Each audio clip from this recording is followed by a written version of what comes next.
The distance between galaxies is so vast that if the Milky Way were the size of a football field, the nearest galaxy would be 24 football fields away. And the dark void between these two galaxies is not completely empty. And when scientists saw what was there, they froze. Tonight, I'm going to tell you about the least understood and largest structure in the universe. That infinite darkness between galaxies. That void stretching across millions of light years. That deep silence whose contents remain unknown. And after you hear the story, when you look up at the night sky, you won't just see the stars anymore. You'll also see the darkness between those stars. And that darkness will disturb you. If you enjoy these kinds of journeys that make you see the universe through completely different eyes, don't forget to hit the like button and subscribe. It really does make a difference in keeping these videos going. Let's set out on this journey together. Let's begin. First, something needs to be understood. The scales we use when talking about the universe go far beyond anything the human mind can grasp. In our daily lives, we think in meters and kilometers. A distant city is 500 kilometers away. A distant country is a few thousand kilometers away. We can understand these numbers. We can imagine them. But when it comes to the scale of the universe, this capacity for imagination runs out. Because the universe exists in dimensions that have nothing to do with the scales for which the human brain evolved. And this difference in scale makes understanding the darkness between galaxies even harder. Think about our solar system.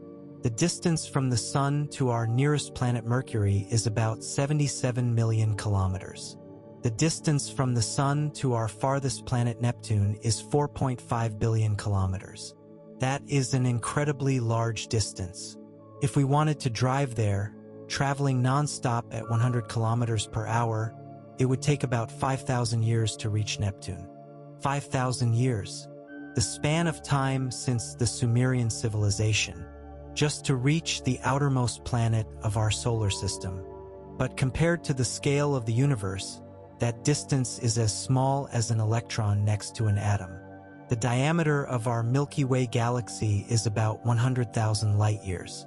The entire scale of our solar system gets lost inside this enormous galaxy.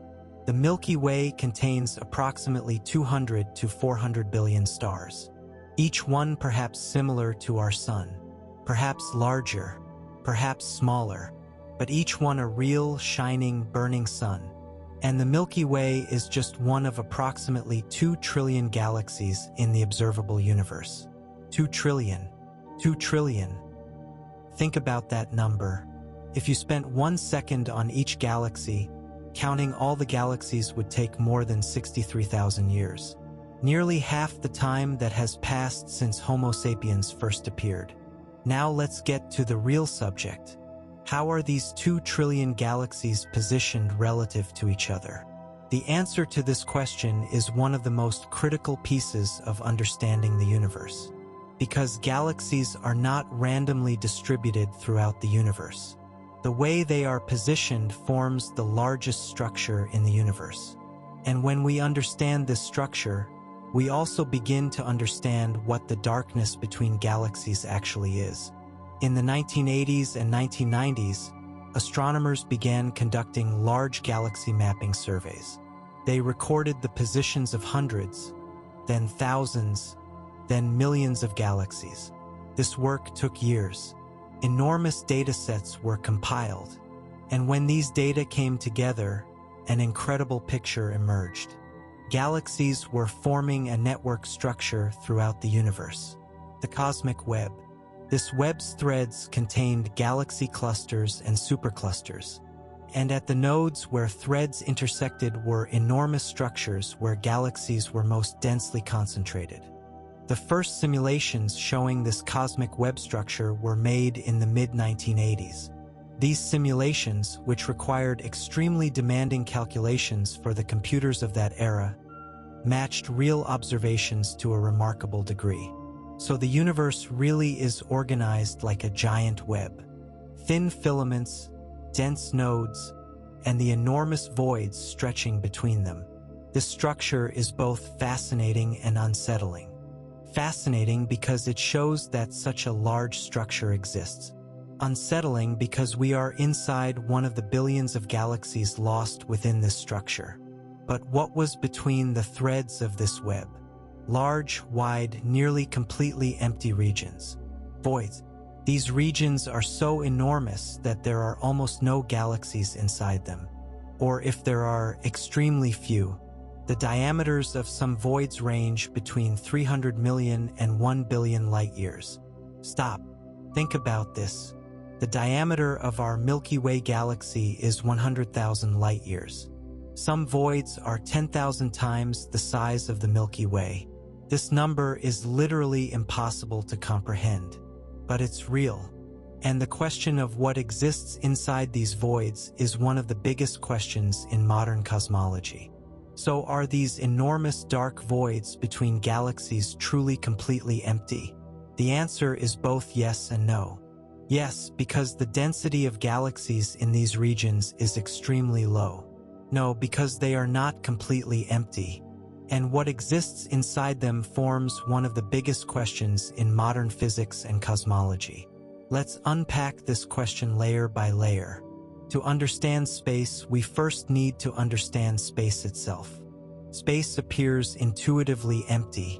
It seems like there is nothing between two objects. But quantum mechanics tells us something very different.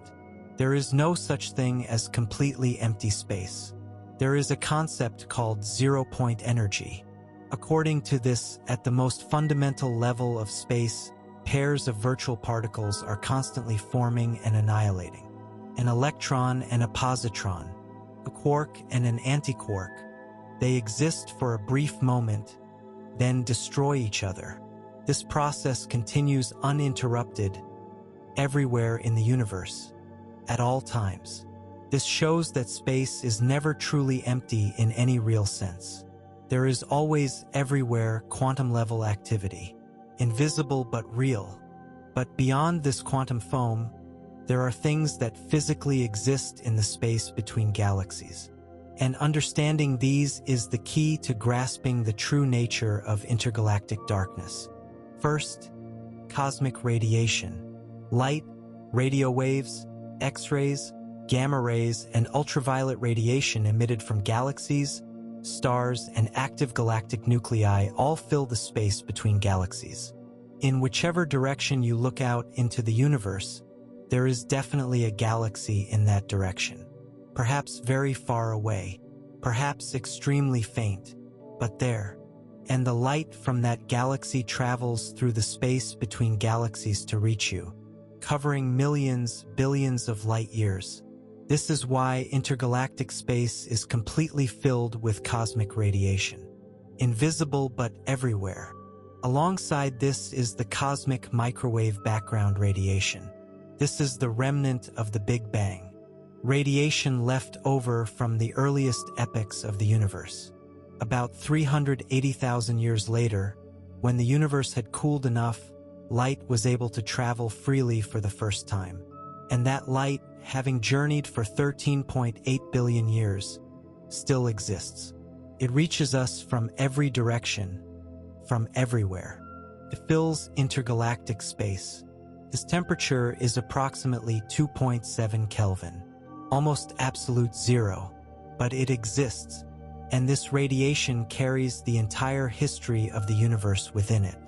Second, intergalactic matter.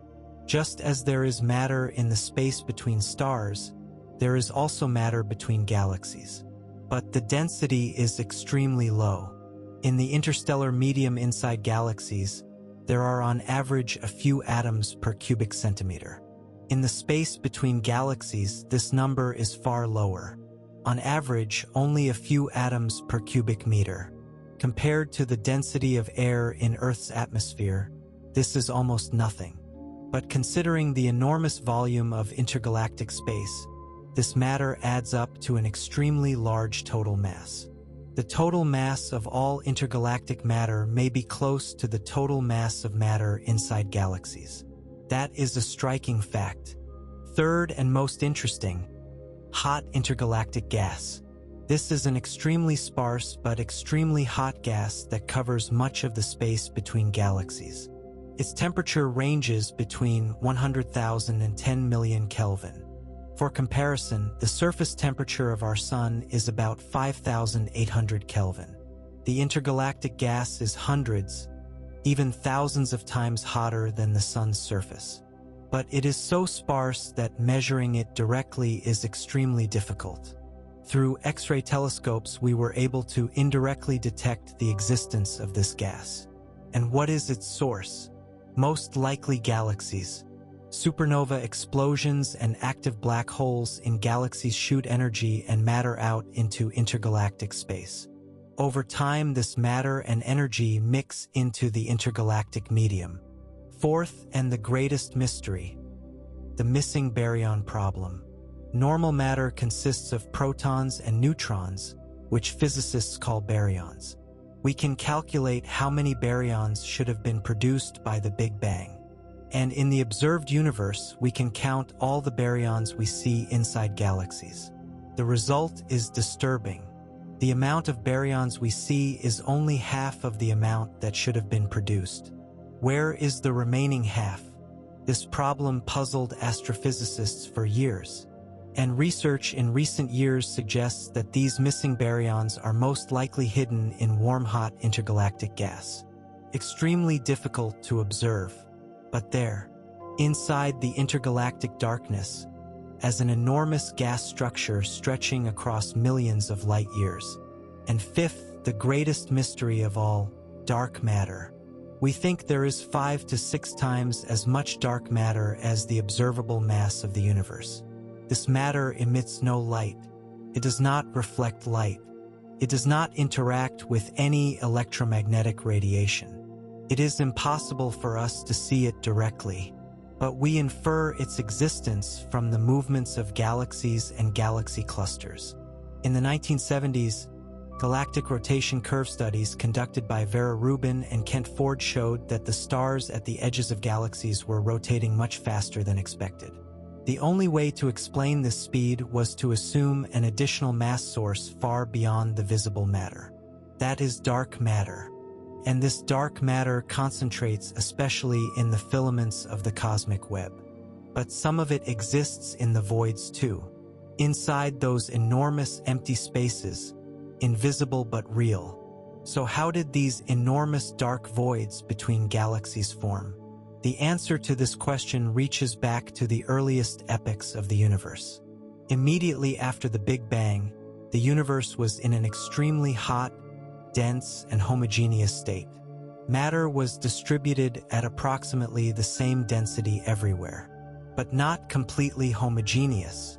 Due to quantum fluctuations, some regions were ever so slightly denser, and some regions ever so slightly sparser. This difference was incredibly small at the start, perhaps 1/1,000,000 of 1%, but this small difference would end up determining everything. Gravity further densified the denser regions. Matter flowed toward the denser regions, and the sparse regions became progressively more sparse. This process continued for billions of years. In the first few 100 million years, during the universe's dark ages, matter slowly accumulated in filaments. The first galaxies began to form. Where filaments intersected, matter concentrated especially densely and large galaxy clusters formed. And the regions between them gradually emptied out more and more. This process continues today. The universe is dynamic. Nothing is static. One of the most striking features of the cosmic web structure is that this structure shows similar patterns at different scales. Similar filament and void structures exist at both small and large scales. This fractal-like structure shows that the fundamental laws of physics operate in the same way at every scale. Gravity applies the same rules both at the scale within galaxies and in the cosmic filaments connecting galaxy clusters. This is a deep unity. The structures of the universe at different scales arise from the same fundamental laws. Dark energy plays a critical role in this process.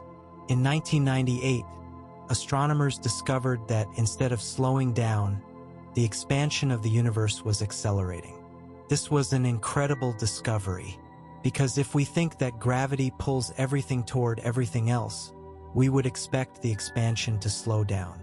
But the opposite was happening, and the cause of this acceleration is a mysterious force called dark energy. Dark energy accelerates the expansion of space itself, and this expansion makes the voids grow even larger. Galaxies are moving apart from each other at an ever-increasing rate. The spaces between galaxies are growing ever deeper. This process is irreversible. As the universe expands, the darkness between galaxies also grows. This reality shows that the darkness between galaxies is not merely a void. That darkness is a dynamic part of the universe, a structure that shapes the universe's past, present, and future. The product of 13.8 billion years since the Big Bang, and a structure that will grow larger and deeper still in the future. Modern telescopes have begun to map this structure with ever greater precision. The Sloan Digital Sky Survey recorded the three-dimensional positions of millions of galaxies, and these maps showed the cosmic web structure with extraordinary clarity. Thin filaments, dense nodes, and the enormous voids stretching between them, as if the universe were organized like a giant spider's web or an enormous sponge. These images are striking both scientifically and aesthetically. Future telescopes will make these maps far more detailed. The Euclid Space Telescope will map billions of galaxies. The Vera Rubin Observatory will scan a large portion of the sky every night. This data will allow us to understand the structures within the intergalactic darkness much better. And perhaps hidden within that data, discoveries we cannot yet even imagine await us. Now come back to this night, to where you are, to this voice, to this silence. Outside there is a sky, and between every two bright points in that sky, there is a darkness that cannot be seen with the eyes but is absolutely real. That darkness is not just the absence of light. That darkness is not just the absence of matter. That darkness is a part of the universe's largest structure. A structure stretching across trillions of light years, filled with hot gases, invisible matter, and the driving force of dark energy. And within this structure, right now, there are regions spanning millions of light years where there are no galaxies at all. No stars, no planets, no living things, only sparse gases, invisible dark matter, and dark energy. These regions are the loneliest places in the universe. And this loneliness is both a physical and a philosophical reality. You may not be able to see it with your eyes, but it is there, a structure stretching across millions of light years, filled with hot gases, invisible matter, and the driving force of dark energy. And as you come to understand what lies within the structure, you feel just how large, how complex, and how still mysterious the universe truly is. In the next section, we will focus on the greatest mystery within this darkness. What is dark matter? Why can't we see it? And what role does it play in the voids between galaxies? These questions are among the deepest in modern physics, and their answers are both surprising and unsettling. Dark matter. These two words define one of the greatest mysteries in modern physics. We cannot see it. We cannot touch it.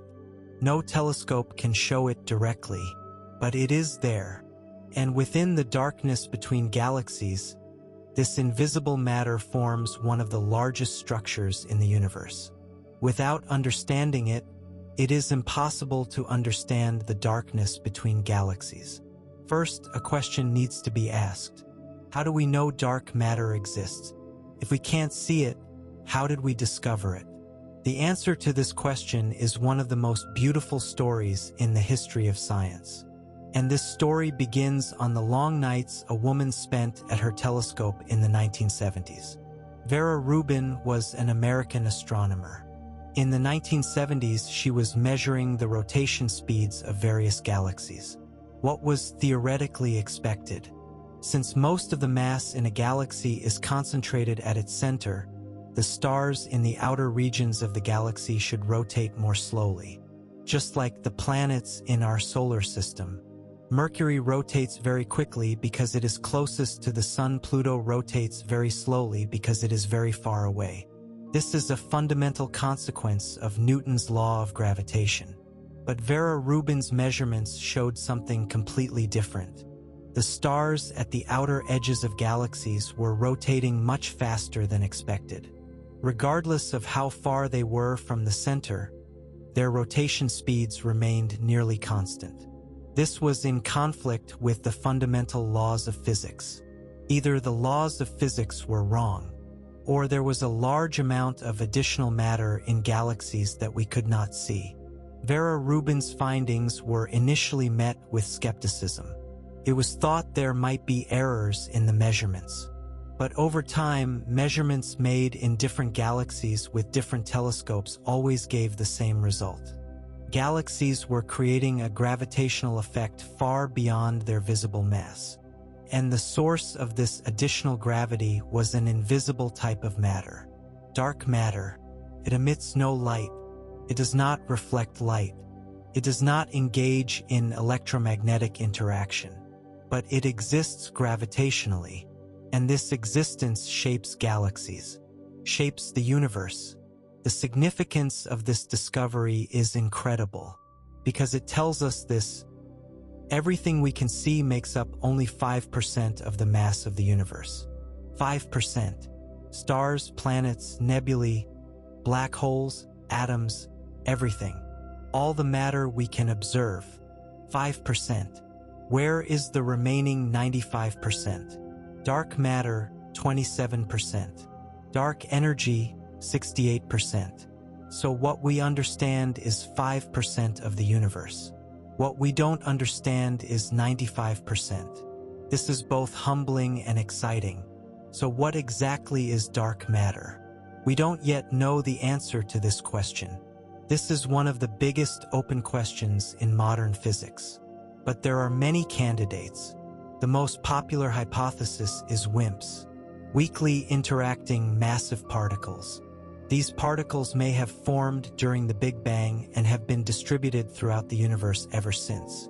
They interact gravitationally but do not interact electromagnetically. That's why we cannot see them, but we feel their presence. There are dozens of experiments worldwide to prove the existence of WIMPs. In underground laboratories, far from cosmic ray noise, extremely sensitive detectors have been set up. These detectors are looking for signals that could come from collisions between dark matter particles and normal matter atoms. No definitive signal has been detected so far, but research continues. Another candidate, extremely light particles called axions.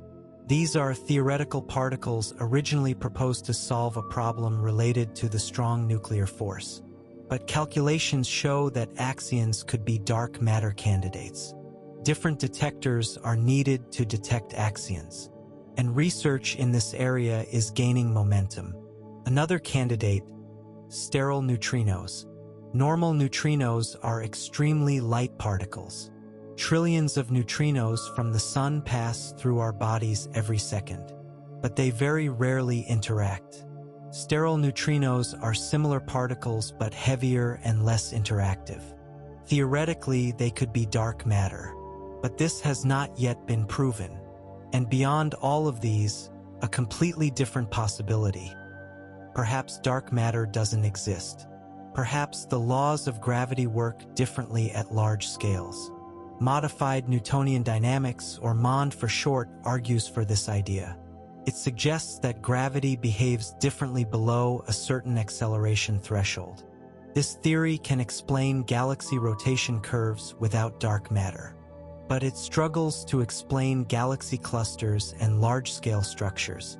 For now, the dark matter hypothesis has much stronger evidence than MOND. But science is not certain. It remains an open question. Now let's get to the role of dark matter in the darkness between galaxies. Because dark matter is not only inside galaxies. It also exists between them, and this plays a critical role in forming the cosmic web structure. The filaments of the cosmic web are largely composed of dark matter filaments. Normal matter, meaning the galaxies we see, sits on top of these dark matter filaments. Dark matter first comes together gravitationally. Then normal matter flowed toward these dark matter structures and formed galaxies. In this sense, dark matter forms the skeleton of galaxies. Galaxies are structures built on top of this invisible skeleton. Computer simulations model this process with incredible precision. Projects like the Millennium simulation, the Illustris simulation, and the later Illustris TNG simulated the behavior of dark matter and its interactions with normal matter. The results of these simulations match real observations to a remarkable degree. This strongly suggests that the dark matter model is on the right track. So what is in the voids, those enormous empty spaces? Is dark matter there too? Yes, but very little. The density of dark matter inside voids is far lower than in filaments and nodes. This is already expected, because gravity pulls matter toward filaments and nodes. Gradually, the voids become more and more empty. Both normal matter and dark matter flow from voids into filaments. But voids are not completely empty. In some voids, there are a few galaxies isolated from the filaments. These galaxies are called void galaxies, and they have extremely interesting properties. They develop differently from galaxies in dense galaxy clusters. Since there are few galaxies in their surroundings, they do not experience merger events. For this reason, they generally have more regular, calmer structures, as if they exist on their own, alone in the universe. These void galaxies are extremely valuable laboratories for scientists, because they develop in large measure isolated from the effects of dense environments. This isolation offers a unique opportunity to understand galaxy evolution. We can observe how they develop based solely on their own internal dynamics, without environmental influence. And these observations make a great contribution to our understanding of the fundamental mechanisms of galaxy evolution. Now let's move to a much deeper question. In those enormous empty spaces without galaxies, could life exist in the voids? This question is speculative, but scientifically extremely interesting, because what is needed for life to exist? Complex chemistry, heavy elements, carbon, oxygen, iron, nitrogen. Where are these elements produced? Inside stars, in stellar explosions. In voids there are almost no galaxies, almost no stars, almost no production of heavy elements. In this sense, voids are extremely barren environments for life. But in void galaxies, those isolated small galaxies, there are stars. And in those stars, there could be planets. And some of those planets could theoretically have habitable conditions. These galaxies exist in a much calmer environment than large galaxy clusters. Less exposure to interstellar radiation from supernova explosions. No chaos from galactic mergers. This calm environment could be favorable for long-lived habitable planets. But this possibility is extremely speculative, because to observe void galaxies we look at them from very far away. Observations searching specifically for planets in void galaxies are not yet possible. This is a question that future telescopes may be able to answer. Now, alongside dark matter, let's look at another major component of the darkness between galaxies. The hot gas found in the filaments of the cosmic web, but also spread throughout all intergalactic space.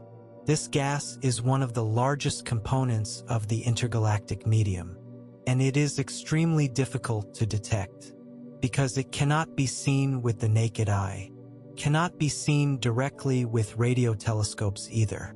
Only X-ray telescopes can detect this gas, and detecting it requires very sensitive, very powerful X-ray telescopes. Recent research strongly suggests that this gas harbors the universe's missing baryons. Do you remember the missing baryon problem we mentioned earlier? About half of the normal matter that should have been produced by the Big Bang was not visible in galaxies. Well, these missing baryons are most likely in this hot gas in the filaments of the cosmic web. Difficult to observe, but there, inside the darkness between galaxies, as an enormous gas structure stretching across millions of light years. To research this, scientists developed extremely creative methods.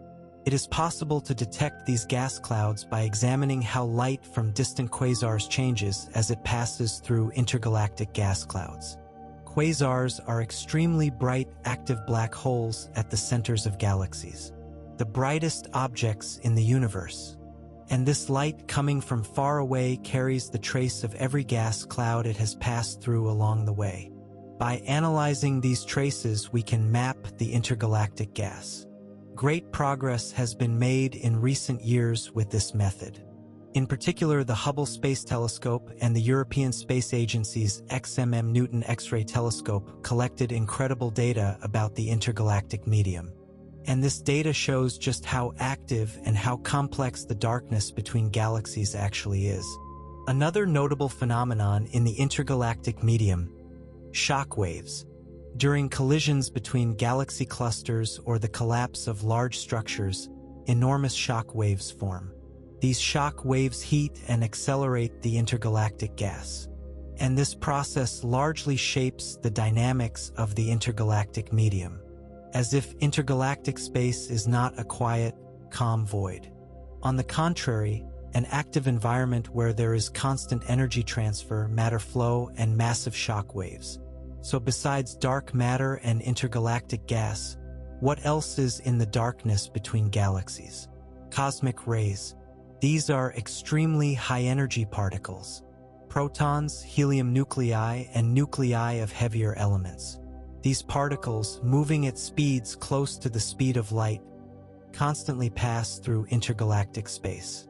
Their sources are varied: supernova remnants, active galactic nuclei, gamma-ray bursts. These particles curve and spin under the influence of intergalactic magnetic fields and ultimately spread in all directions. These cosmic rays keep the intergalactic medium under constant bombardment. And this bombardment can affect the intergalactic gas. It can lead to chemical reactions, can reshape magnetic fields.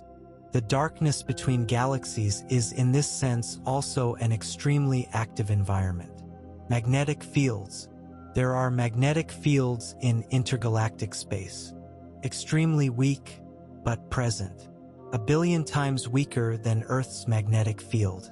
But considering the enormous volume of intergalactic space, these magnetic fields play an important role. They guide cosmic rays. They influence the movement of gas.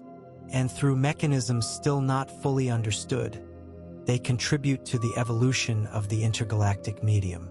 What is the source of these magnetic fields? This is still an open question.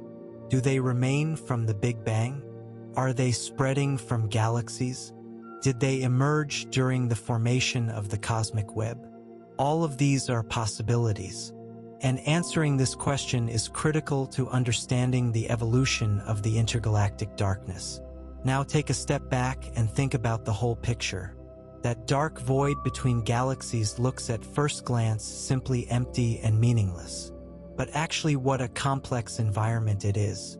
Dark matter filaments, hot intergalactic gas, missing baryons, cosmic rays, magnetic fields, shock waves, virtual particle foam, cosmic microwave background radiation. All of these exist in that apparently empty darkness, and all of them are shaping the universe's past, present, and future. Humanity is making great efforts to understand this darkness. Giant telescopes are being built. Dark matter detectors are operating in underground laboratories. Space telescopes are mapping intergalactic gas. Computer simulations model the evolution of the cosmic web. And every new piece of data, every new observation, every new simulation illuminates this darkness a little more. But no matter how much it is illuminated, the darkness between galaxies seems to preserve its mystery somehow. Because the more we learn, the more we understand how much we don't know. We don't know what dark matter is. We don't know what dark energy is. We don't know exactly where the missing baryons are. We don't know the source of intergalactic magnetic fields. These unknowns disturb us, but at the same time they motivate us, because there is still so much to discover. And this journey of discovery is not only scientific. It is also deeply philosophical, because understanding the darkness between galaxies means understanding the structure of the universe. Understanding the structure of the universe means understanding where the universe is going. And understanding where the universe is going means understanding the nature of the reality we exist within.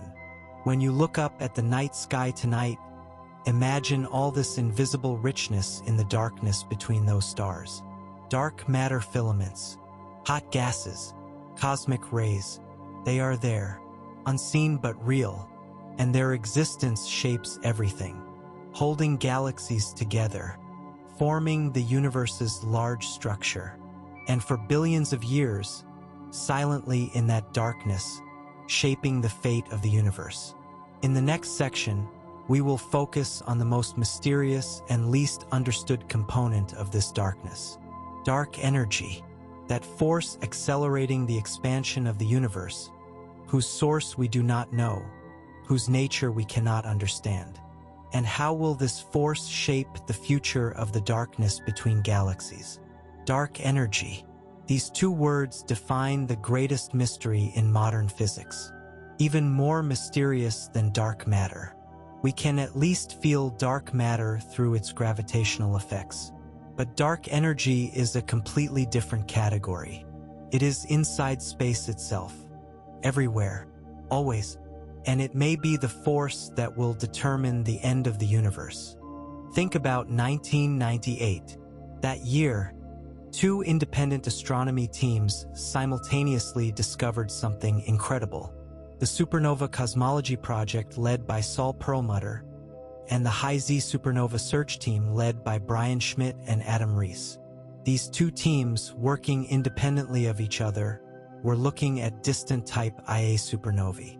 What makes type Ia supernovae special is that each one explodes at nearly the same brightness. This turns them into distance indicators called standard candles. Since you know the true brightness of a type Ia supernova, by looking at how faint it appears in the sky, you can calculate how far away it is. These two teams were trying to measure the rate of expansion of the universe by looking at distant supernovae. What was expected? That the expansion of the universe would be slowing down, because gravity pulls all matter toward all other matter. The momentum given by the Big Bang should be gradually braked by gravity. The universe should be slowing down. But the measurements were saying something completely different. The distant supernovae were fainter than expected. This meant they were farther away than expected.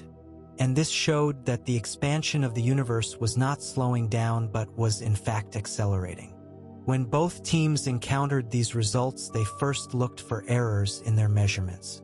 Was there a systematic error? Was there an unexpected deviation in the supernovae? But no matter how many times they checked, the result didn't change. The universe really was expanding with acceleration. This discovery was so shattering that it was initially met with skepticism by the scientific community.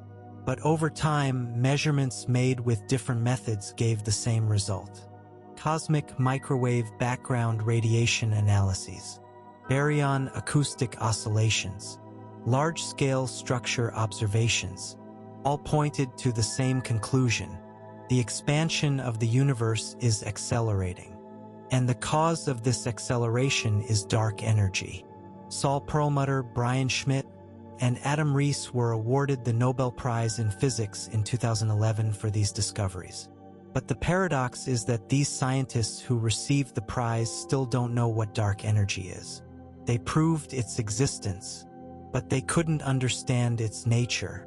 and this remains one of the biggest open questions in modern physics. Dark energy makes up approximately 68% of the total energy density of the universe. Dark matter 27%. Normal matter, meaning everything we see, just 5%. Think about this distribution. Everything we understand, 5%. What we don't understand, 95%. And the great majority of that 95% is dark energy. So what is dark energy? There are several hypotheses. The simplest and most popular is the cosmological constant. This is a term that Albert Einstein added to his general relativity equations in 1917. Einstein added it at the time to construct a static model of the universe, because at that time it was not known that the universe was expanding. Then, when Hubble discovered that the universe was expanding, Einstein removed this term from the equations and described it as the biggest mistake of his life. But when dark energy was discovered in 1998, Einstein's term came back. The cosmological constant represents an energy density that exists within space itself. As space expands, this energy density stays constant. That is, more space means more dark energy, and this causes the expansion to accelerate ever faster. But the cosmological constant has a big problem within itself. When quantum field theory tries to calculate the zero-point energy of space, it gives a value 10 to the power of 120 times larger than the observed dark energy density. 10 to the power of 120. This is one of the largest discrepancies known in physics. Why is the calculated value so different from the observed value? There is no satisfying answer to this question yet. And finding this answer is one of the biggest goals of modern theoretical physics. The second hypothesis, quintessence. This is a dynamic dark energy field. Unlike the cosmological constant, this field can change over time, can be stronger at some periods, weaker at others. Quintessence models make different predictions about how the rate of expansion of the universe has changed in the past and how it will change in the future. If dark energy is dynamic, this can be measured in the future. And these measurements could provide clues about the true nature of dark energy. In 2024, DESI, the Dark Energy Spectroscopic Instrument, published its striking first results. This research examined changes in dark energy over cosmic time by measuring the spectra of 40 million galaxies and quasars. The results were interesting. The data suggested that dark energy might not be constant, that it might be changing slightly over time. This finding, if confirmed, would seriously challenge the cosmological constant model, and would bring dynamic models like quintessence to the fore. But these results are not yet definitive. More data is needed, and this data will come in the years ahead. The relationship between dark energy and the darkness between galaxies is extremely direct, because dark energy is inside space itself. It is right there in the enormous voids between galaxies too, and dark energy is largely responsible for the continuous growth of those voids. Now think about voids again, those enormous spaces, those enormous structures with diameters sometimes reaching hundreds of millions of light years. These voids are extremely important laboratories for dark energy research, because the space inside voids is much cleaner than the space in galaxy clusters. There is far less gravitational complexity. This makes it possible to observe the effects of dark energy in a cleaner way. Research conducted in recent years showed that galaxies inside voids exhibit different expansion patterns compared to those outside. And these differences provide valuable information about dark energy models. Voids are like enormous dark energy experiments. In the universe's largest empty spaces, the effects of dark energy can be observed in their purest form. Another effect of dark energy on the darkness between galaxies is matter flow. Under normal circumstances, gravity pulls matter toward galaxy clusters and filaments. But dark energy breaks this process by accelerating the expansion of space. The balance between these two determines how quickly voids empty out and how quickly filaments densify. And this balance is shifting over time in favor of dark energy. Less and less matter can reach filaments. Larger and larger voids form. The future consequences of this process are extremely dramatic. If dark energy continues to exist and becomes gradually stronger, one day galaxies will be moving away from each other so quickly that they will no longer be able to see each other. Already there are galaxies that have moved beyond the observable boundary of the universe and are continuously moving away from us. Light from them will never reach us, and this boundary is growing over time. Trillions of years from now, our observable universe will be much smaller than it is today. Most of our current neighboring galaxies will have moved beyond the horizon. And in the very distant future, perhaps only the Andromeda Galaxy that will merge with the Milky Way and the other small members of the local group will remain in the observable universe. The remaining 2 trillion galaxies will be lost in the darkness. Unreachable, invisible, as if they never existed. This future reality carries an important lesson for us today. Right now, we are in an extremely special period of cosmic history. Our observable universe is this large. We can look at this many galaxies. We can see the large-scale structure of the universe this clearly. But this window is closing, slowly, but certainly.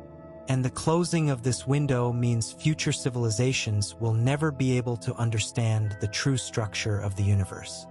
Astronomers alive today have an advantage that civilizations living trillions of years from now will never have. We can see the cosmic background. We can trace the footprints of the Big Bang. We can measure the true size of the universe. And thanks to these measurements, we can discover fundamental truths like dark energy. Trillions of years from now, that window will have closed. And the civilizations of that time, if they exist, will never know how large the universe is, how many galaxies it contains, or how it began. Because all the evidence will have been lost in the depths of space expanded by dark energy. This reality is both melancholy and astonishing. Melancholy because it shows that knowledge is being irreversibly lost. Astonishing because we are living right now while this window is still open. Recognizing this privilege transforms astronomical observations from being merely a technical exercise. Every new telescope, every new observation, rescues information that needs to be recorded before it is lost. So how does dark energy change the darkness between galaxies? To answer this question, it first needs to be understood that dark energy is distributed equally everywhere in space, both inside galaxy clusters and inside voids at the same density, but its effects manifest differently in different environments. Inside galaxy clusters, gravity is so powerful that dark energy largely loses its effect in these regions.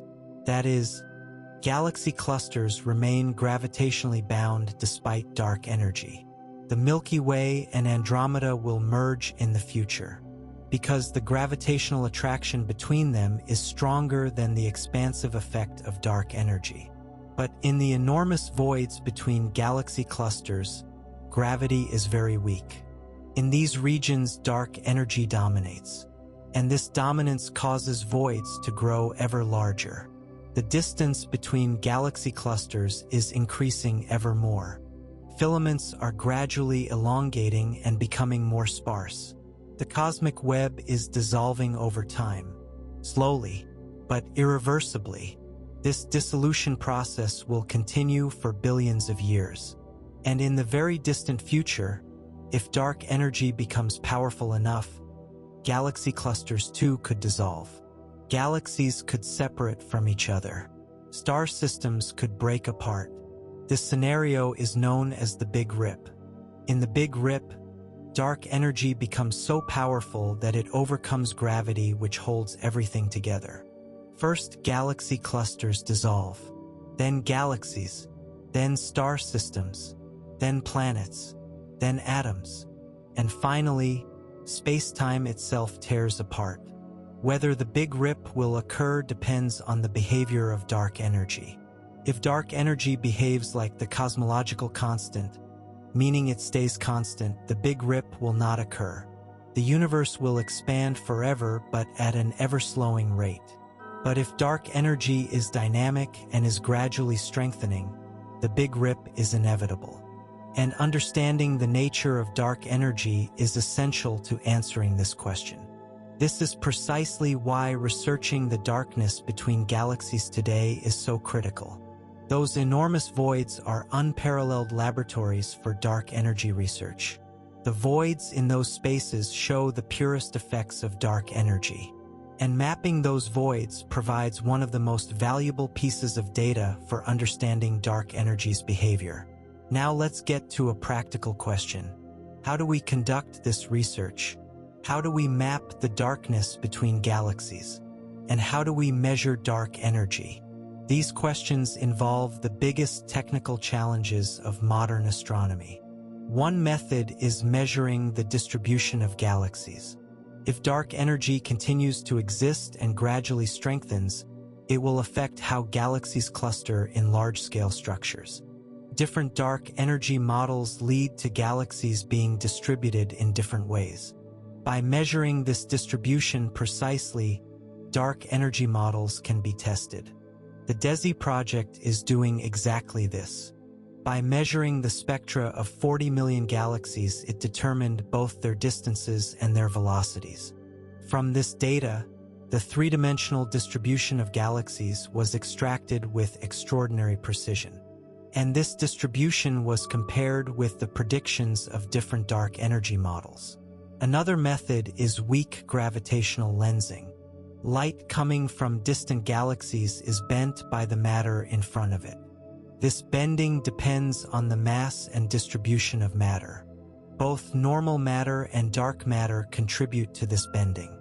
By precisely measuring this bending, we can map the distribution of matter. And this map can be used to test dark energy models. The Euclid Space Telescope was designed exactly for this purpose. It will measure weak gravitational lensing by imaging billions of galaxies at high resolution. The data it will obtain will be the most comprehensive cosmological dataset ever collected. And this data will provide extremely valuable information about the nature of dark energy. The Vera Rubin Observatory will create an enormous galaxy catalog by scanning a large portion of the sky every night. This catalog is extremely valuable for both dark energy and dark matter research. And the Space Observatory's Nancy Grace Roman Telescope will conduct both weak lensing and galaxy distribution studies by imaging deep space with a wide angle. All these projects serve a common purpose: understanding the darkness between galaxies, understanding dark energy, and ultimately understanding the universe. But this effort at understanding is not just a technical exercise. It is also a philosophical journey, because researching dark energy means researching existence itself, researching why the universe exists, how it began, and how it will end. And these questions belong not just to scientists but to all of humanity. The darkness between galaxies is therefore not merely an empty space. That darkness carries the universe's past. It holds within it the footprints of the Big Bang, the evolution of the cosmic web, the shadow of dark matter, and the invisible force of dark energy. And being able to look into that darkness means opening a window to these deep truths of the universe. Now come back to this night, to where you are, to this voice, to this silence. Outside there is a sky, and the darkness in that sky is far more full than you ever imagined. Dark energy right now is right there, at every point of space, in those enormous voids between galaxies, shaping the future of the universe. You cannot see it.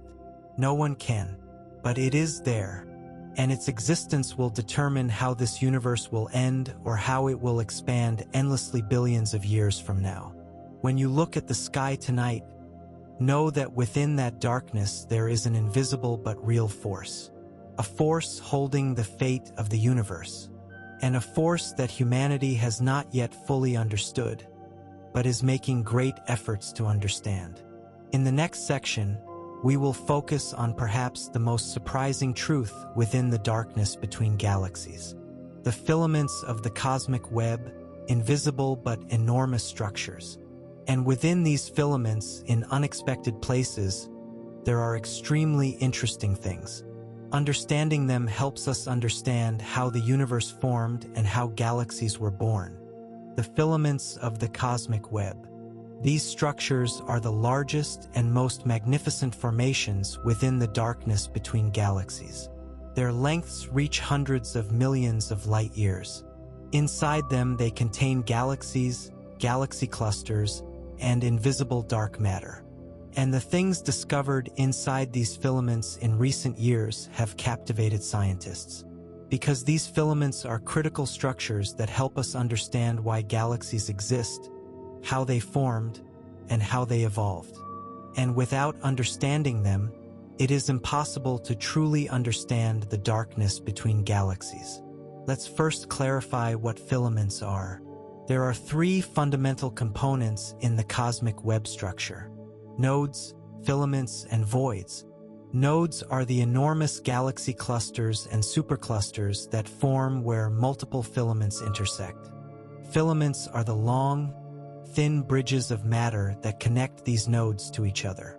And voids are the enormous empty spaces that filaments surround.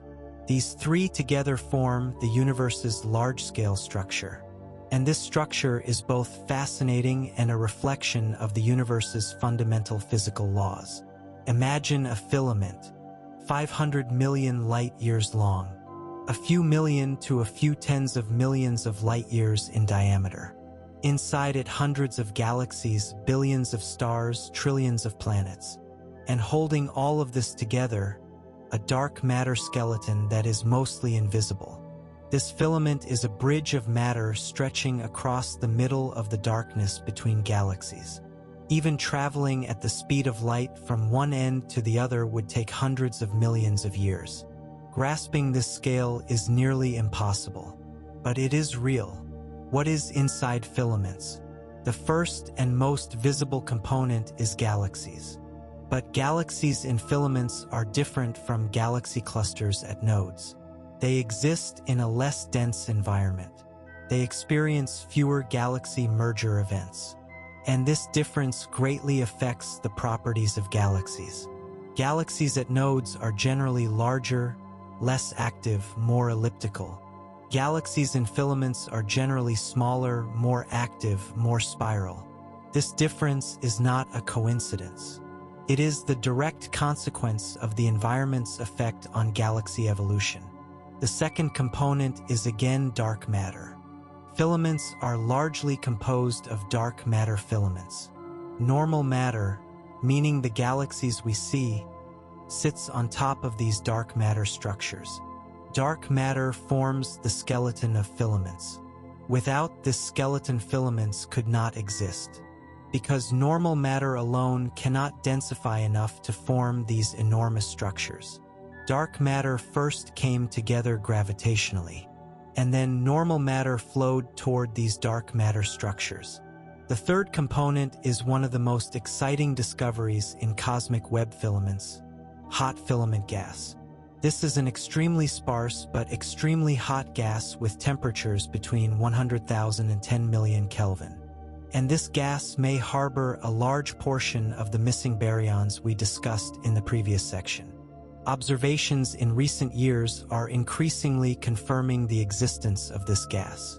In particular, the detection of this hot gas in the filaments between two large galaxy clusters caused great excitement in the cosmology world. Because this both helps to solve the missing baryon problem and helps us understand the structure of filaments. So how did this hot gas get into filaments? Most likely from two sources. First, primordial gas. Hydrogen and helium left over from the Big Bang that had not yet been drawn into galaxies. This gas flowed toward filaments under the gravitational influence of dark matter filaments and was compressed there. Second, galactic feedback. Star formation and active black holes in galaxies send matter outward from galaxies by ejecting energy and matter. This matter mixes into filaments and enriches the filament gas.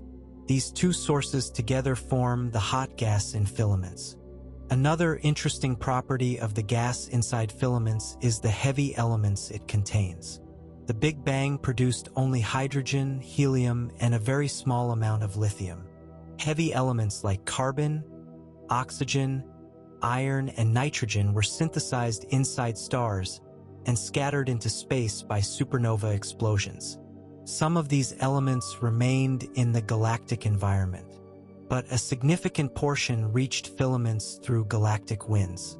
For this reason, the gas in filaments is not composed only of primordial hydrogen and helium.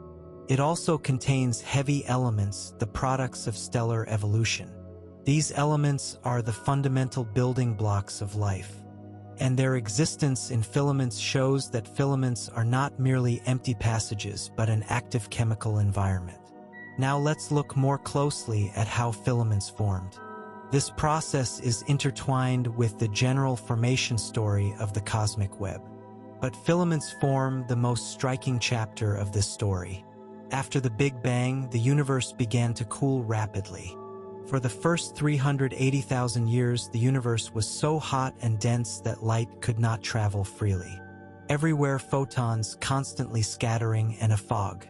Then the universe cooled enough and hydrogen atoms formed.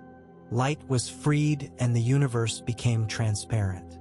At that very moment, the cosmic microwave background radiation was freed and has been traveling to the present day. At this point, matter distribution was nearly homogeneous, but not exactly. There were extremely small density differences arising from quantum fluctuations. And these differences grew over time under the influence of gravity. Denser regions became even denser. Matter first accumulated along large sheets and filaments. These sheets merged to form filaments. Filaments intersected to form nodes. And nodes became increasingly dense galaxy clusters. Computer simulations model this process beautifully. In particular, the illustrious TNG simulation realistically models the behavior of both dark matter and normal matter. And the results of this simulation are in remarkable agreement with real observations. The distribution, color, and size of galaxies inside filaments all match real observations. This shows both the power of simulations and how successful our cosmological model is. But filaments are not just structures that hold galaxies together. They are also channels that supply matter to galaxies. Galaxies need raw material to grow. This raw material is cold gas needed to form new stars. And this cold gas comes largely from filaments. Cold gas streams flowing along filaments regularly carry raw material to galaxies. This process is known as cosmic gas inflow, and it is one of the most critical mechanisms in galaxy evolution. Cosmic gas inflow has two different modes: hot mode and cold mode. In hot mode, gas heats up as it falls toward galaxies and forms a hot halo. Then it cools from this hot halo and falls onto the galactic disk. This process is slow, but it is more common for large galaxies. In cold mode, gas flows directly into galaxies in cold streams along filaments. This is a much faster and more efficient process, and it is particularly critical for small galaxies in the early universe. Cold streams offer galaxies the opportunity for rapid growth. Which of these two modes dominates depends on the size of the galaxy and the density of the environment it is in. The hot mode dominates in large galaxy clusters. The cold mode is more common in thinner parts of filaments and in isolated galaxies. And this difference helps explain why galaxies evolve differently in different environments. Now let's get to one of the most striking discoveries inside filaments. In 2020, hot gas was detected in a filament between two large galaxy clusters. This filament was about 50 million light-years long, and the gas inside it had a temperature of about 3 million Kelvin.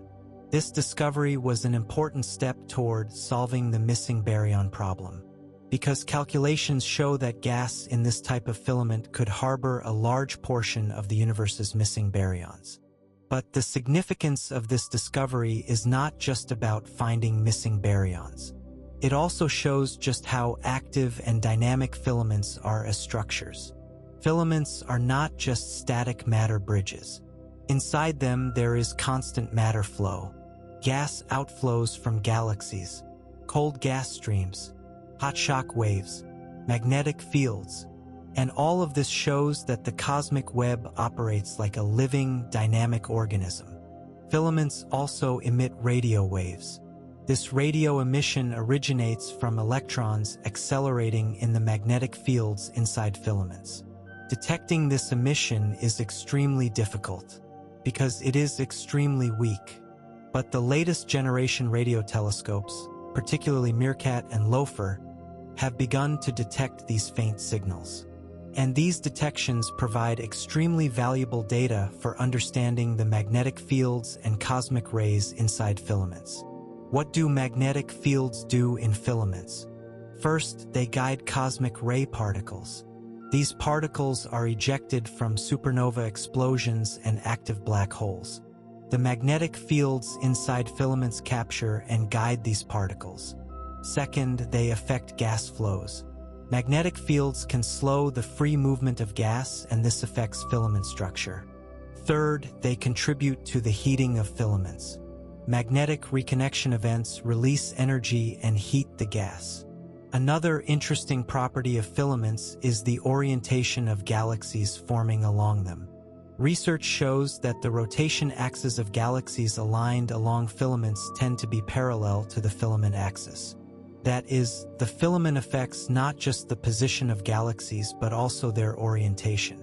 This is extremely interesting, because a galaxy being so intertwined with large-scale structure shows that galaxy formation is not independent of its large-scale environment. The color of galaxies inside filaments also shows a striking pattern. Galaxies close to the center of filaments are generally red and passive. Star formation is weak or has stopped. Galaxies near the outer edges of filaments are generally blue and active. Star formation continues. This gradient shows how the filament environment affects the star formation activity of galaxies. The denser environment at the filament center strips away the cold gas from galaxies, and without this gas, star formation stops. This process is known as environment-driven quenching, and it is one of the most important mechanisms in galaxy evolution. Now let's look at the future of filaments. Dark energy is accelerating the expansion of the universe. This acceleration also affects filaments. Over time, matter in filaments will become even more sparse. Filaments will thin, and at some point, some filaments will have become too sparse to connect galaxy clusters to each other. At that point, filaments will practically cease to exist, and galaxy clusters will break away from the cosmic web and become lonely, isolated islands. This process will take billions of years and will occur in a future very distant from us. But it is the inevitable consequence of the universe's evolution. The cosmic web is dissolving over time. Filaments are thinning, voids are growing, and the universe is gradually becoming a more fragmented, more isolated, more silent place. Let's look at the methods used today to research filaments. The most common method is galaxy observations. By mapping the galaxies aligned along filaments, we can extract the filament structure. This is relatively easy because galaxies are visible, but detecting the gas and dark matter inside filaments is much harder. X-ray telescopes are used for gas detection. The Chandra X-ray Observatory and XMM Newton achieved great success in detecting hot gas between galaxy clusters. But the sensitivity of these telescopes is not sufficient to detect the sparse gas in the thinnest filaments. The future Athena X-ray telescope will be able to make much more precise observations and map the gas in filaments much better. For dark matter detection, weak gravitational lensing is used. Light coming from distant galaxies in front of filaments is slightly bent by the filament mass. By precisely measuring this bending, we can determine the mass and dark matter distribution of filaments.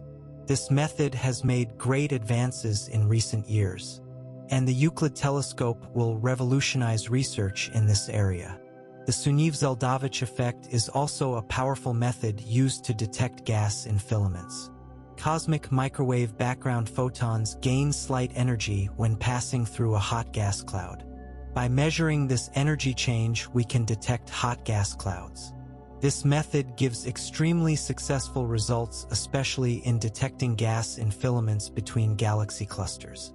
When all these observation techniques are combined, it becomes increasingly clear just how complex and how dynamic filaments are as structures. Not merely matter bridges, but real cosmic organisms where active chemical and physical processes take place, feeding galaxies, transforming them, holding up the universe's large structure. And now, at the end of this section, let's ask the deepest question. What do filaments mean for humanity within the darkness between galaxies? We live in the Milky Way galaxy, and the Milky Way is part of the cosmic web, a member of a small group of galaxies called the local group. This local group is part of the Virgo supercluster, and the Virgo supercluster is connected to larger structures, filaments, and nodes. So we are a small but real part of this cosmic web. Our existence cannot be thought of separately from being part of this large structure. Much of the gas that formed the sun once flowed along filaments. The roots of the dust particles that formed planets around the sun go back to supernova remnants that passed through filaments. So we are children of the filaments. The cosmic web formed us. This connection is not merely a romantic metaphor. It is a real physical connection. The carbon atoms that make up our bodies were once inside a star. That star exploded as a supernova. That explosion threw matter into filaments. From those filaments, gas formed the solar cloud. And from that cloud, the sun and earth formed. And from earth, us. This chain passes through the darkness between galaxies, passes through filaments, passes through every corner of the cosmic web. Now come back to this night, to where you are, to this voice, to this silence, and think about this. When you look up at the night sky, at the darkness between those stars, there are filaments stretching across millions of light years, invisible but real, with their dark matter skeletons, their hot gases, their cosmic rays, and their magnetic fields. And inside these filaments, billions of galaxies, trillions of stars, countless planets, all on this invisible web, all connected to each other by these dark bridges. And you too are part of this web, not just metaphorically. In a real sense, your atoms pass through this web. Your body is the product of this web. And tonight, on this small planet, in this silence, as a small but real part of that enormous web, you are looking up at the sky. This connection is both overwhelming and comforting. Overwhelming because it shows how small we are. Comforting because it shows how large a thing we are part of. And both are true at the same time. Both are real. In the next section, we will go to the most extreme point of the darkness between galaxies. The Great Void, the largest void ever detected in the universe. Nearly 1 billion light-years in diameter. And inside it, almost nothing. We will examine what exists inside this enormous structure, how it formed, and what it means for the universe. And this examination will allow us to see everything we know about the darkness between galaxies in a new light. The Great Void.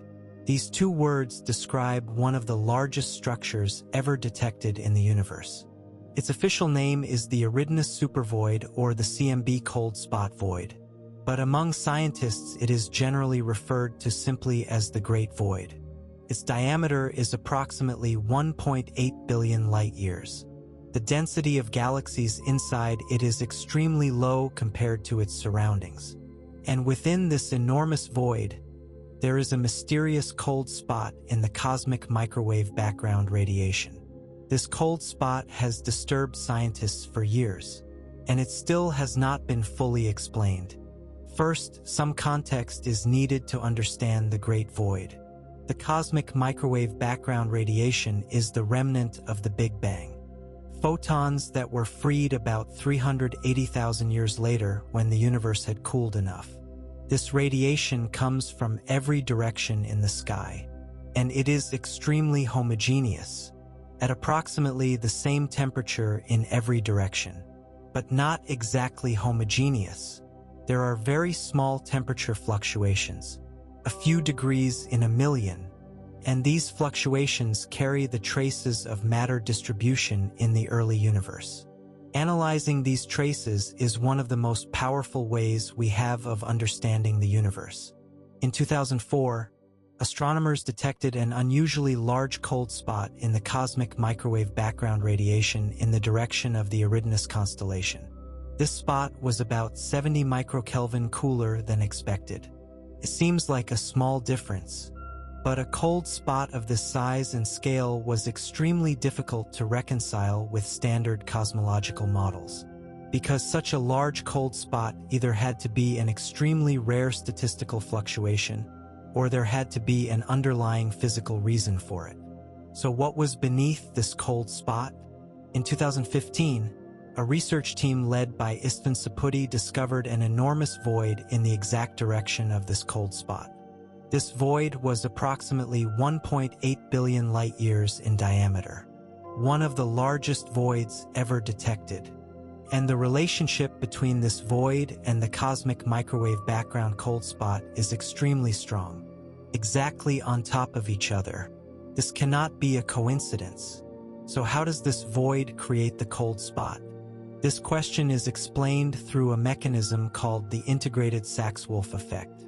As a photon passes through a large void, it first speeds up slightly, because the gravitational potential inside the void is lower, but it needs to slow down again when exiting the void.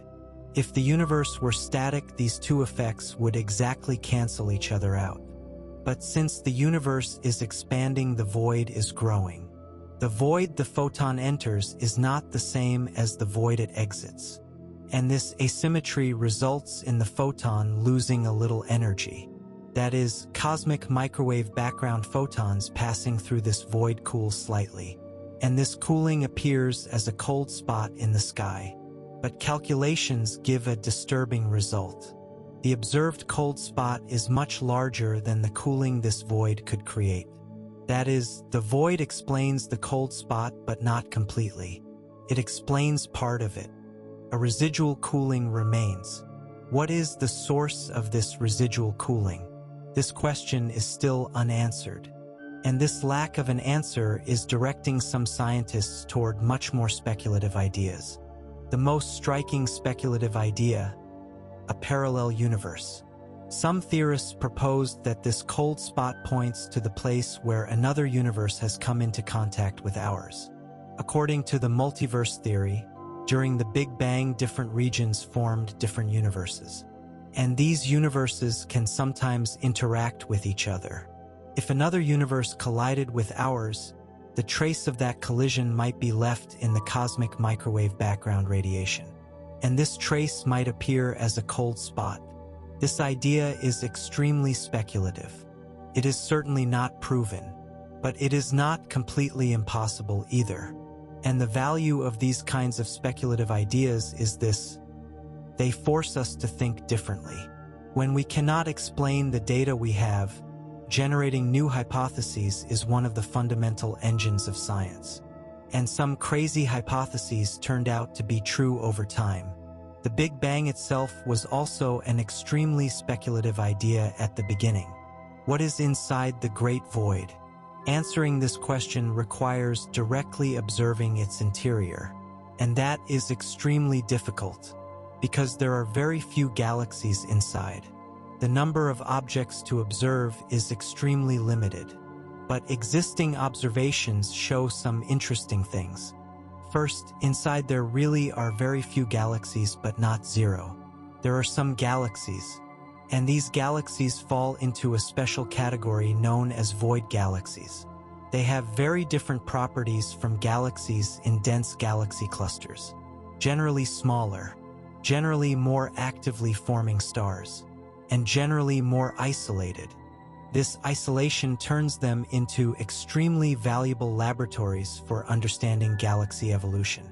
Second, dark matter is inside but very little, far below the dark matter density in filaments and nodes.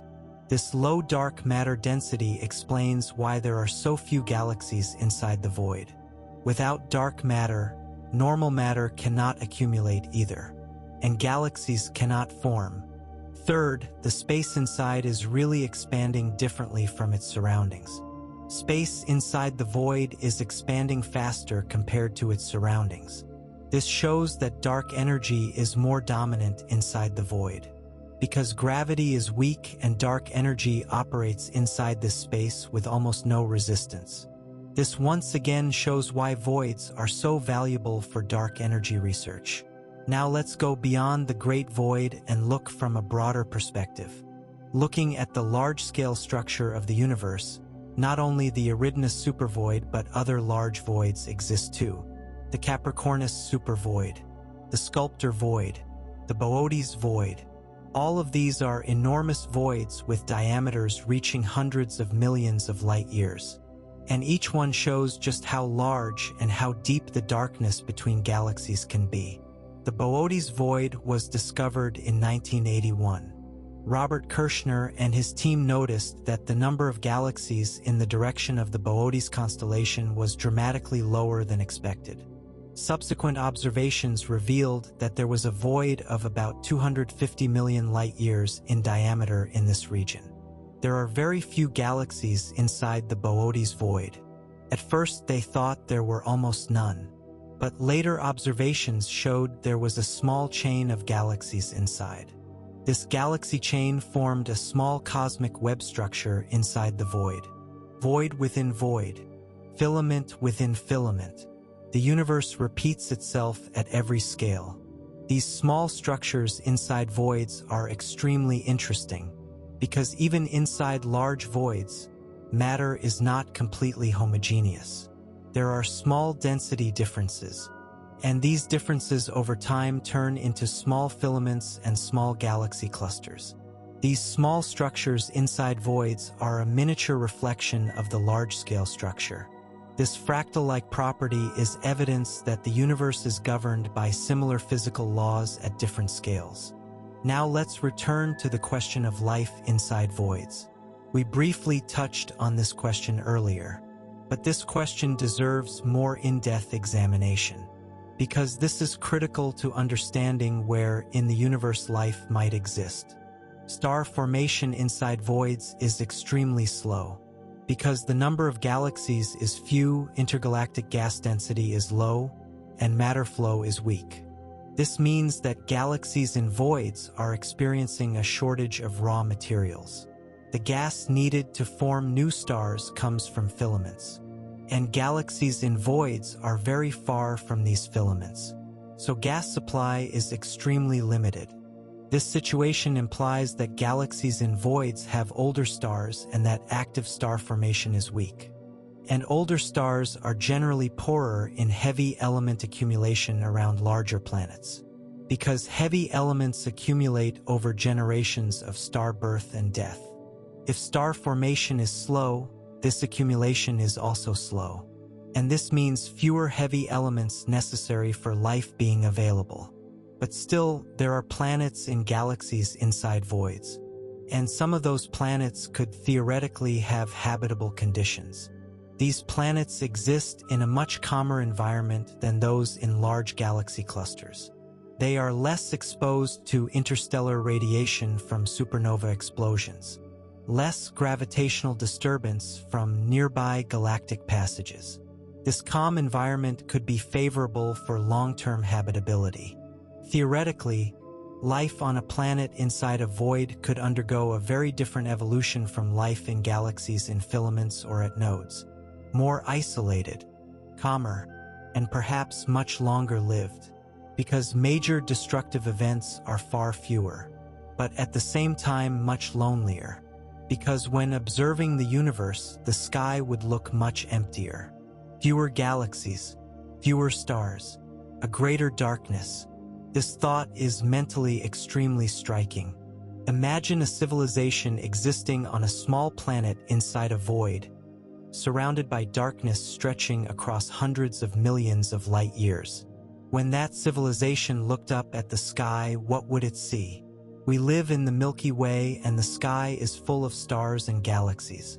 But on a planet inside a void, the sky would be much darker.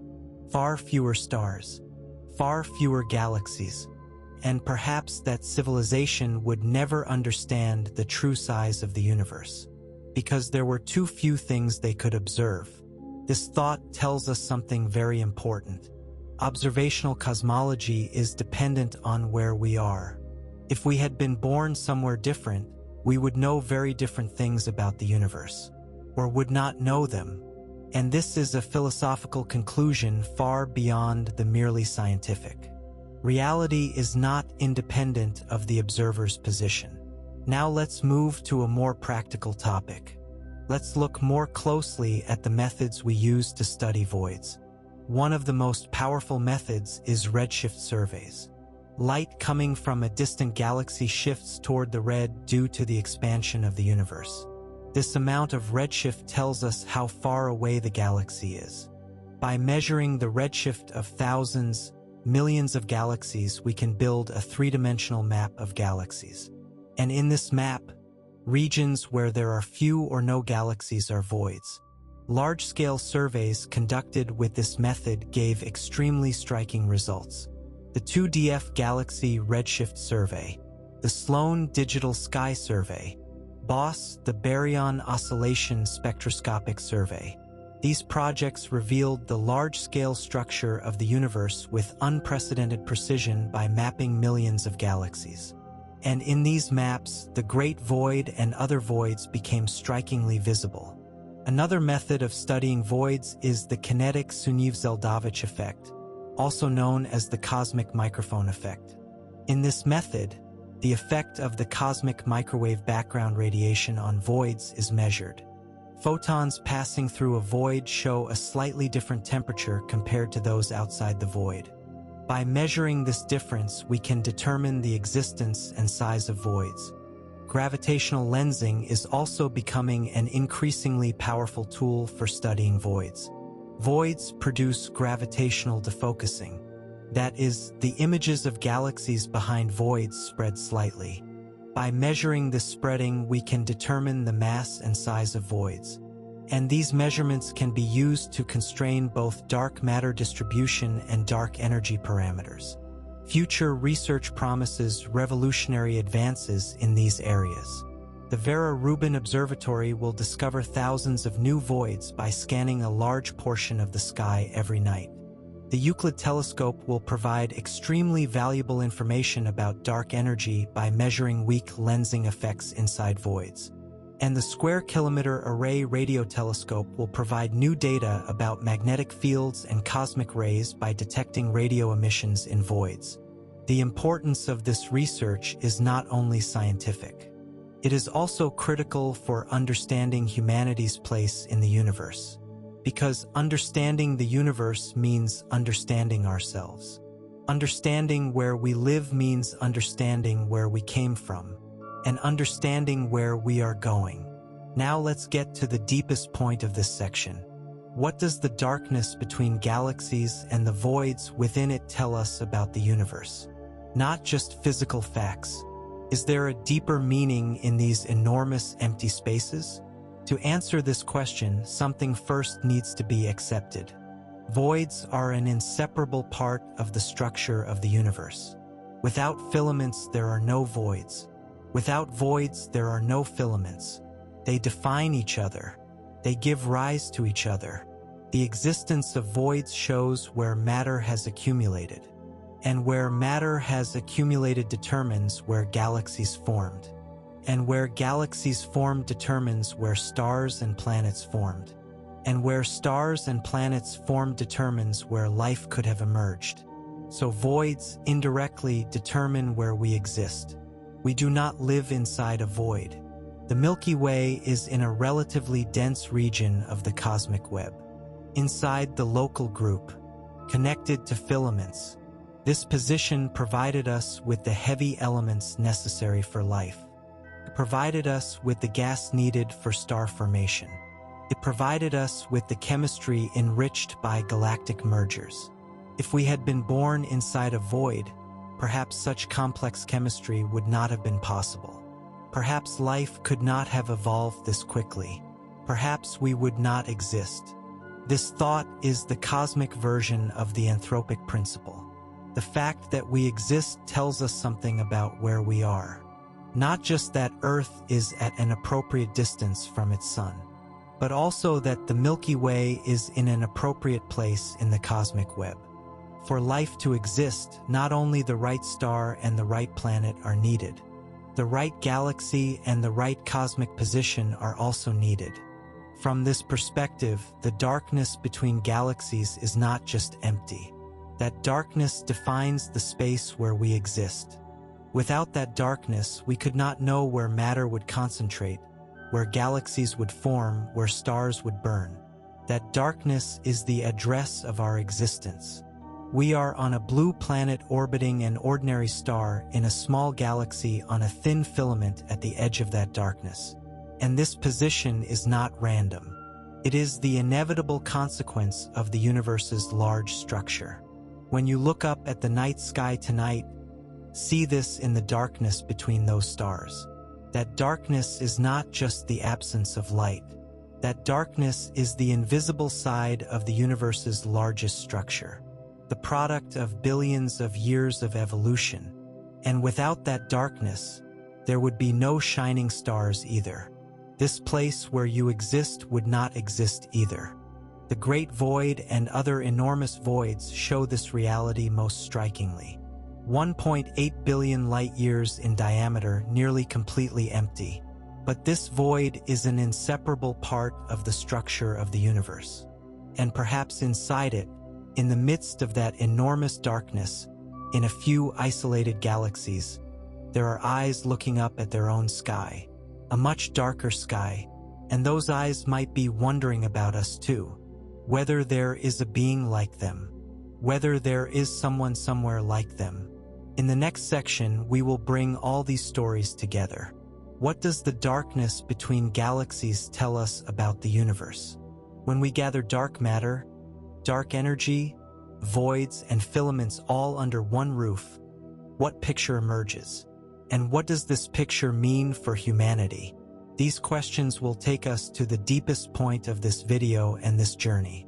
Look up at the sky tonight, from where you are, through your window or from your balcony, or by simply bringing that moment to life in the depths of your mind. Look up at the sky. There are stars, glowing points, each one actually a sun, each one an enormous, blazing, massive plasma sphere, and the darkness between them. That darkness is what we have been talking about since the beginning of this video. But now, thinking all the sections together, that darkness looks different, fuller, more real, more meaningful. We have learned so much up to now. We saw that galaxies are organized within a cosmic web. We understood that filaments form the invisible skeleton of this web. We discovered that voids are not just empty spaces but dynamic parts of the universe. We realized that dark matter is everywhere but visible nowhere. We grasped that dark energy holds the fate of the universe in its hands. And we learned that inside enormous structures like the Great Void there are mysterious cold spots. All of this brings us to one question. What does all of this mean? What does the darkness between galaxies tell us about the universe, about existence, about humanity? To answer this question, let's first take a step back and look at the big picture. The universe began about 13.8 billion years ago from a point, at infinite temperature and density, in an infinitely small volume, and then it expanded, cooled, matter formed, The first atoms formed. The first stars ignited. The first galaxies took shape. And in this process, matter was not distributed equally throughout the universe. It gathered, it densified, and in the places it left, enormous voids formed. These are the voids, the darkness between galaxies. This darkness is an inseparable part of the structure of the universe. But this story is not just about matter and energy. This story is about knowledge, about understanding, and perhaps most importantly, about the capacity for understanding. Because researching the darkness between galaxies means asking one of humanity's greatest questions. Why do we exist? Where do we exist? And what does that enormous darkness surrounding us mean? When we look at the structure of the universe, at first glance it looks like a meaningless chaos. Randomly distributed galaxies, randomly sized voids, randomly long filaments. But this first impression is misleading, because this structure is certainly not random. Every detail originates from quantum fluctuations in the first moments of the Big Bang. Those fluctuations were amplified by gravity over billions of years. They were shaped by dark matter. They were spread by dark energy. And finally, they were transformed into that complex, beautiful, fascinating structure we see today. This process is both deterministic and chaotic. Deterministic because the laws of physics are definite. Each step is the inevitable consequence of the previous one. Chaotic because very small differences in initial conditions lead to enormous differences billions of years later. A small density fluctuation eventually becomes a galaxy cluster.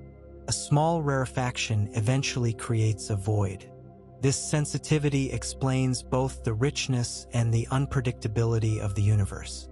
And at this point, the darkness between galaxies tells us something very fundamental. Complexity is born from emptiness. Think about this. If every part of the universe had equal density, galaxies would not form. Stars would not form. Planets would not form. Life would not form. Complex structures can only form because of the difference between dense and sparse regions. And what creates this difference is exactly the darkness between galaxies. The existence of voids allows for the existence of filaments. The existence of filaments allows for the existence of galaxies. The existence of galaxies allows for the existence of stars. The existence of stars allows for the existence of planets. And finally, the existence of planets allows for our existence. This chain process makes us see the darkness between galaxies in a completely new light. That darkness is not just an empty space. That darkness is the prerequisite of existence. Without that darkness, we would not exist either. This is both a surprising and a profound truth. And grasping this truth fundamentally changes our view of the universe. Now let's move to another dimension, the time dimension. The darkness between galaxies does not only exist right now. It has a past, and it has a future, and this past and future encompass the entire story of the universe. When we look into the past, voids were not always this large. In the early period of the universe, matter distribution was far more homogeneous. Voids were much smaller.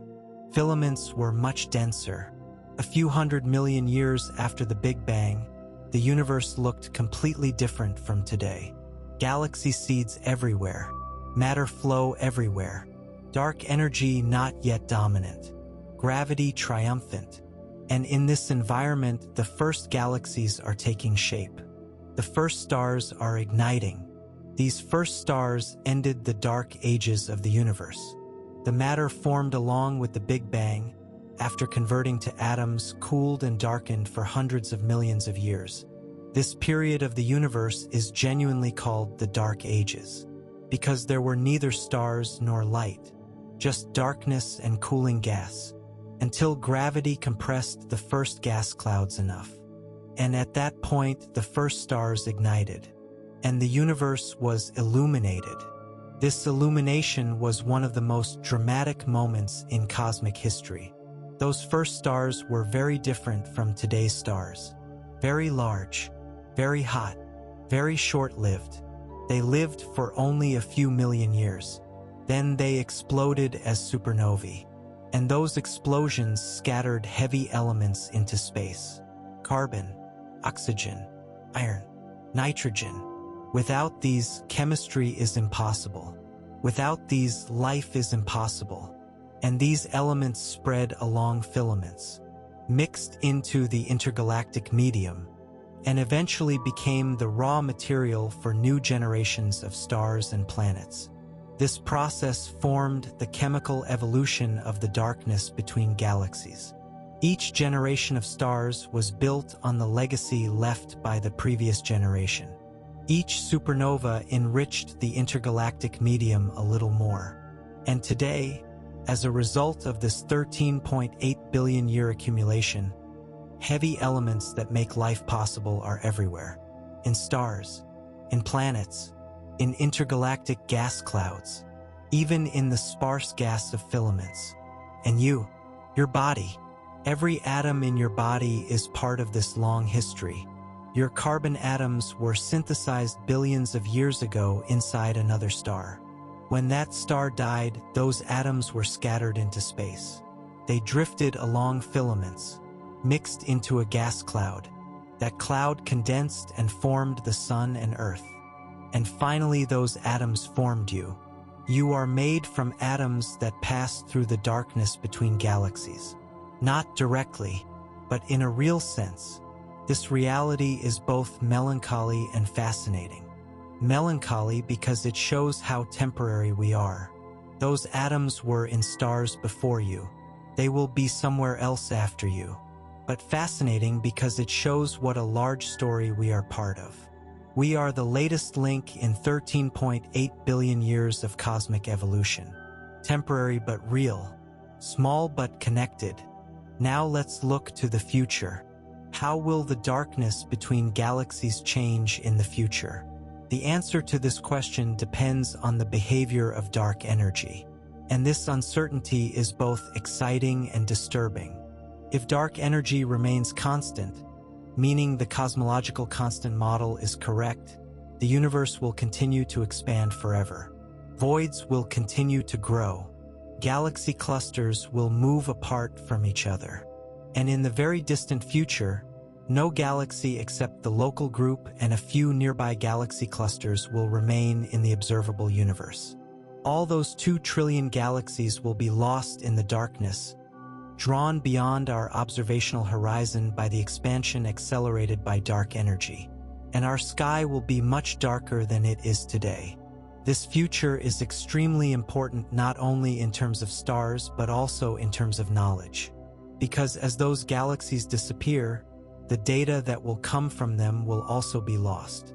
The evidence showing the large-scale structure of the universe will be erased. And those future civilizations, if they exist, will never know the true structure of the universe. The traces of the Big Bang will have been erased. The cosmic microwave background radiation will have become too faint. And the history of the universe will, in a sense, remain unwritten. From this future perspective, being alive right now is an extremely special privilege. We are in a period when we can still read the universe. A period when we can still trace the footprints of the Big Bang. A period when we can still see the cosmic microwave background radiation. And a period when we can still look at 2 trillion galaxies. This window is closing, slowly, but certainly, and every observation, every measurement, every discovery made before this window closes is extremely valuable. If dark energy is dynamic and is gradually strengthening, the scenario is much more dramatic. The possibility of the Big Rip emerges. In this scenario, dark energy becomes so powerful that it finally overcomes gravity. Galaxy clusters dissolve. Galaxies break apart. Star systems dissolve. Planets melt away. Atoms break apart. And finally, space-time itself tears apart. This is the most violent end of the universe, and inevitable if it occurs. The difference between these two scenarios depends on the W parameter in the dark energy equation. If W is less negative than -1, the Big Rip will not occur. If more negative, the Big Rip will occur. The slight deviations in DESI's 2024 data suggest that W may not be exactly -1. But this is not yet definitive. More data is needed. And this data will come in the future from Euclid, from Vera Rubin, from the Roman telescope. This uncertainty shows one of the most beautiful properties of science. We don't know the answer, but we are asking the question. And asking the question is the only way to move toward the answer. Dark energy research in this sense is not just cosmology. It is a fundamental question that concerns the future of all of humanity. Because the question of how the universe will end is ultimately the question of how everything can end. Now let's move to the philosophical dimension of this story. What does the darkness between galaxies and the structures within it tell us about existence? For tens of thousands of years, humanity has looked up at the sky. It looked at the stars, and it looked at the darkness between those stars, and it searched for meaning in that darkness. Created mythologies, created gods, it created stories. That darkness was always a mystery for humanity, a source of fear, a source of curiosity, and perhaps the focus of a search for meaning. Today, science has begun to fill the inside of that darkness. Dark matter, dark energy, hot gas, cosmic rays, magnetic fields. These are now real, measurable, calculable. But this knowledge has not eliminated the mystery of the darkness. On the contrary, it has opened a door to a deeper mystery. Because we don't know what dark matter is. We don't know what dark energy is. And this not knowing brings us back to that old question. Why does all of this exist? This is not a question science can answer on its own. The laws of physics can answer the how question, but not the why question. And the darkness between galaxies shows this boundary very clearly. Every new discovery, every new observation, every new simulation teaches us more, but at the same time shows how much we don't know.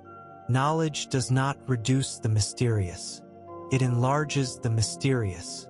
And this is both melancholy and magnificent. Now come back to this night, to where you are, to this voice, to this silence, and feel this. You, right now, are part of a 13.8 billion year story. From the Big Bang to the formation of stars. From the death of stars to the scattering of heavy elements. From those elements joining our solar system to the formation of our planet. From the formation of our planet to the emergence of life. From the emergence of life to the birth of consciousness. And from the birth of consciousness to the existence of beings who can ask these questions tonight. All connected, all a chain. And you are today's link in this chain. The darkness between galaxies is the invisible part of this chain. Everything there that cannot be seen but is real.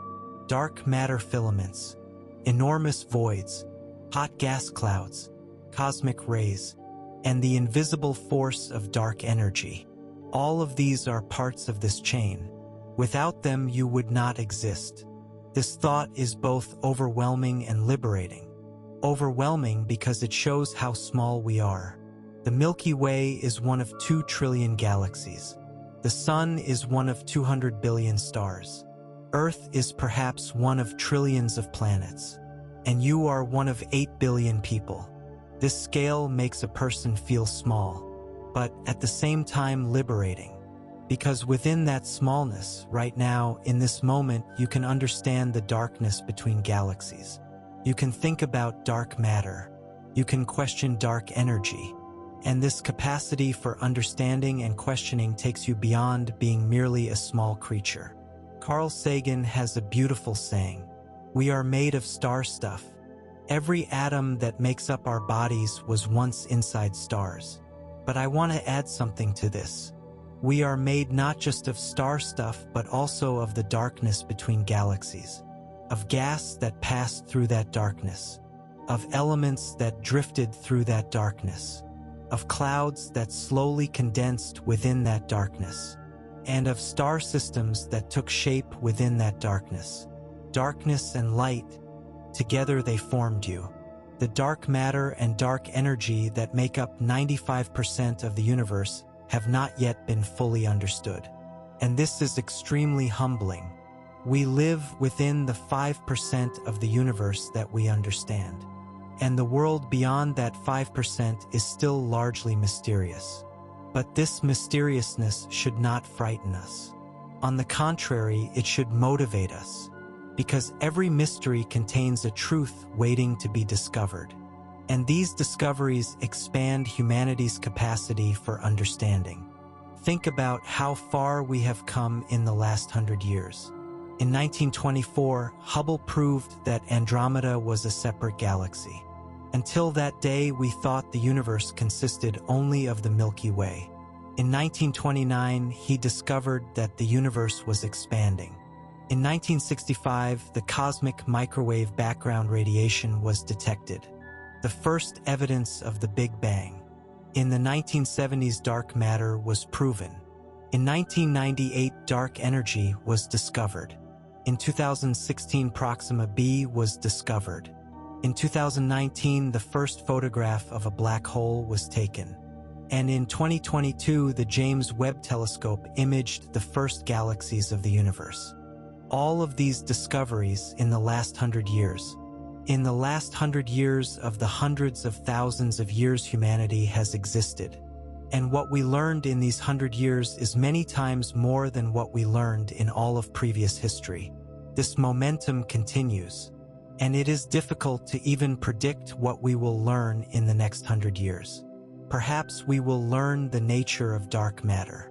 Perhaps we will understand the source of dark energy. Perhaps we will definitively establish whether the Big Rip will occur. Perhaps we will completely map the hot gas in intergalactic filaments. And perhaps in one of those enormous voids in an isolated galaxy, we will discover that there is another life form. These possibilities are exciting, and they are all real possibilities, because science means researching everything that is possible. And the darkness between galaxies still harbors an enormous unknown waiting to be explored. Now we are coming to the end of this video, and as a final word, I want to say this. The darkness between galaxies is not just a phenomenon in space. It is also a metaphor for the unknown, for everything we cannot understand, for every truth we have not yet been able to discover, and for the courage to keep looking into that darkness. Humanity has always looked into the darkness, and always searched for light. Cave people lit fires. Ancient Greeks studied the sky. Medieval astronomers mapped the stars.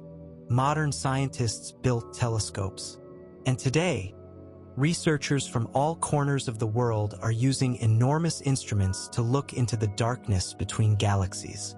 These are all different expressions of the same human drive. The desire to understand the darkness, the desire to know the unknown, and the desire to find meaning in that enormous silence. This drive is what keeps you here too. What has kept you listening to this voice tonight? Curiosity about the darkness between galaxies is a reflection of humanity's most fundamental curiosity. Where are we? Why do we exist? And what does that infinite darkness surrounding us mean? Now close your eyes, or keep them open, however you like. And within this moment, in this silence, feel this. The universe is enormous. The empty spaces between galaxies are in dimensions you cannot imagine. Dark matter and dark energy are still mysterious, and voids stretch across billions of light years. They look completely empty, but they are not. Inside them there is dark matter. There is hot gas. There are cosmic rays. And perhaps in isolated galaxies there are eyes. Eyes asking questions. just like yours. And you, tonight, on a small but real planet, sitting at the edge of this enormous darkness, thinking about all of this. This act of thinking is one of the rarest and most valuable events in the universe. Because in the great majority of the universe, in those enormous voids, in those infinite filaments, in that dark matter web, no one is asking these questions. Perhaps there are beings asking them elsewhere too, but we are not certain. The only thing we are certain of is that right now, in this moment, you are asking. And that is enough. That is, in fact, extremely valuable. The darkness between galaxies is infinite and silent. But inside it, there are galaxies. In galaxies, there are stars. In stars, there are planets. And on at least one of those planets, right now, there are eyes looking into that darkness.